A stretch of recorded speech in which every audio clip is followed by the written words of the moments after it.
Arutwo a thukuru cia muingi kuuma kaunti-ini ya Meru ni maragunikire na bursary haria ikumateithiriria mathomo-ini mao kuma kuri ngavana wa kaunti ya Meru Kiraitu Murungi.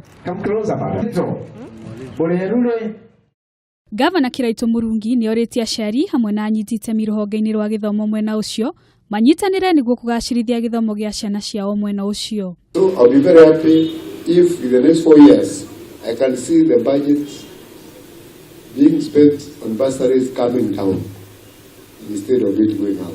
Oho, Kiraitu ni ougite kioneki giake hari aikari a kaunti ya Meru ni gutigirira ni mahota kwirutira wira na gutiga kwihoka uteithio wa bursary. I want to make Meru rich and prosperous. I would like people to be able to pay for their education. So I want to encourage each and every parent to work hard. Kiraitu ni oritie aciari, arimu o hamwe na anyiti itemi a ruhonge rwa githomo kaunti-ini ya Meru manyitanire hari kurunga mitugo ya arutwo niguo gutigirira ni mahukia migomo ya mathukuru mwena ucio. Handu-ini ha Kameme TV, njitagwo Wangu wa Kanyi.